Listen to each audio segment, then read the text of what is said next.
What's just happened is, in one fell swoop, Doctor Who has been fucking fixed! That was magical.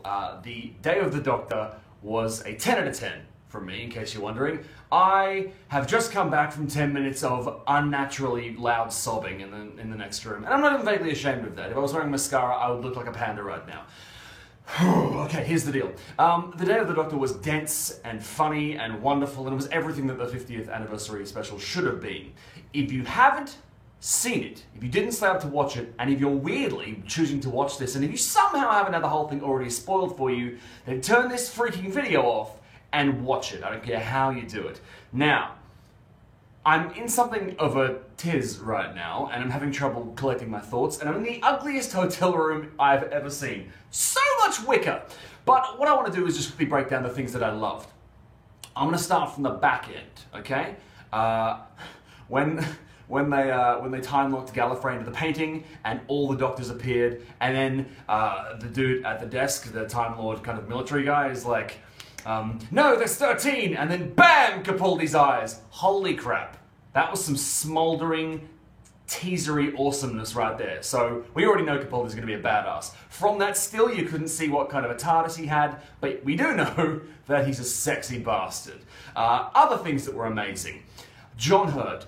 Holy crap, just a fantastic performance, a warm, wonderful performance, and very importantly, he is the Ninth Doctor, because he is now a Doctor. And remember, the numbering system was never, ever, ever used by anyone inside the Doctor Who universe. It's basically just for us, which means that he is the Ninth Doctor. And all that means is, holy crap, Eccleston's 10, David Tennant's 11, Matt Smith is 12, and Capaldi's 13.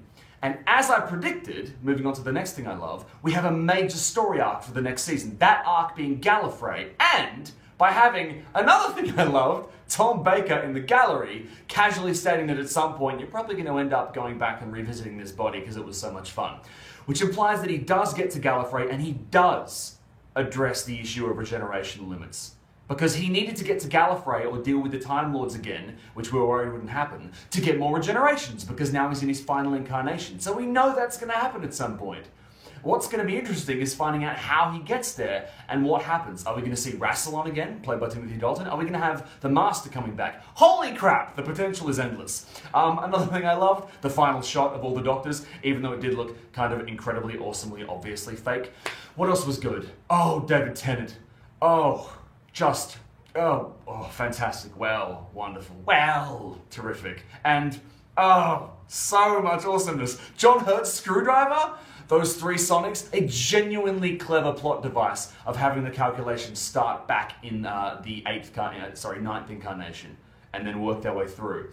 I was a bit confused as to how that applied going retroactively and allowing all 13 Doctors to do it, because it seemed to be only a decision they arrived at the 8th Doctor. And by 8, I mean John Hurt. Yes! So good! Clara didn't piss me off. Lethbridge Stewart love letter was amazing. Having Lethbridge's daughter. Oh, Unit. The scarf. God, I'm freaking out. The Zygons? Jesus Christ, Murray Gold's score was fantastically understated. Billy Piper rocking up not as Rose was nice, because we didn't get any of that toxic stuff. And, oh God, what else? Seeing Gallifrey. Seeing Gallifrey was magical. The war. The intro. And that lovely nod to the original series and the scrapyard where the TARDIS was parked. Oh, just such a classy, well-written, compelling, and just non-condescending, and frankly non-Moffat style tribute to the series. And Tom Baker. Jesus Christ, having Tom Baker back was magical. I honestly thought when they said an old man, I thought it'd be Capaldi, and I thought he'd meet his future incarnation. But that's going to happen in the Christmas episode. It is a great day to be a Doctor Who fan. I am so wound up right now. I apologise for the quality of this video, but as I said, I am, staying in Queensland. I have had about 90 minutes sleep, by the way. I am frigging exhausted. The series is back. It's back. Look, I'm going to post a proper analysis later, but for now, I'm really in love with you all, and I'm just so happy. I gotta go, because I'm going to cry again. I apologise for this long rant, but if you want to get on Twitter, I'm talking about it all day, /Paul Verhoeven. We're very lucky. We're very, very lucky. Happy birthday, Doctor Who. Getting actually teared up here. Okay.